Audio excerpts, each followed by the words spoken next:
BPL মানেই টি-20 cricket, আর টি-20 cricket মানেই চার ছক্কার বন্যা, ব্যাটারদের ভয়ঙ্কর রূপ।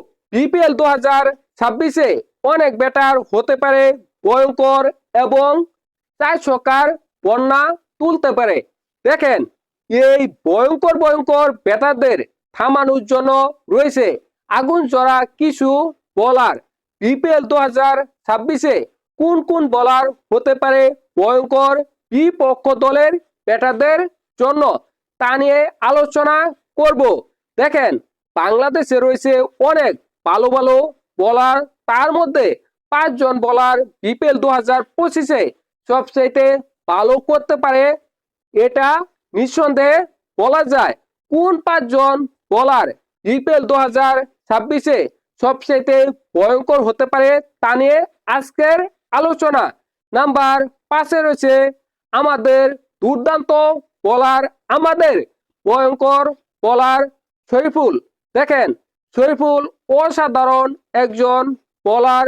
তিনি পাওয়ার প্লেতে ভালো বোলিং করতে পারে এবং ভালো মানের বাউন্সার করতে পারে।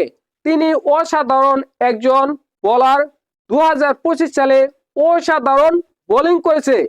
নাম্বার 4-এ রয়েছে আমাদের আরেক বোলার, আমাদের আরেক ভয়ঙ্কর বোলার, তিনি হলো তানজিদ হাসান সাকিব। তানজিদ হাসান সাকিব 2025 সালে অনেক ভালো বোলিং করেছে, বিশেষ করে টি-20 ক্রিকেটে।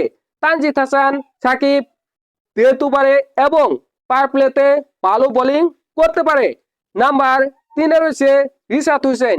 রিশাদ হোসেন অসাধারণ একজন বোলার, তিনি স্পিনার, কিন্তু তিনি 2025 সালে টি-20-তে বাংলাদেশের মধ্যে সবচেয়ে বেশি উইকেট পেয়েছে। তিনি অসাধারণ একজন বোলার, তা নিয়ে কোনো সন্দেহ বা সংশয় নেই। 2 নম্বরে রয়েছে তাসকিন আহমেদ। তিনি যেমন যেহেতুবারে ভালো বোলিং করতে পারে, তেমনি পাওয়ার প্লেতে ভালো বোলিং করতে পারে।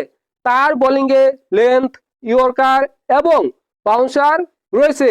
তিনি অসাধারণ একজন বোলার। নাম্বার 1-এ রয়েছে বাংলাদেশের সর্বকালের সেরা টি-20 বোলার মুস্তাফিজুর রহমান। মুস্তাফিজুর রহমান অসাধারণ একজন বোলার, তাকে নিয়ে আলোচনার বেশি কিছু নেই।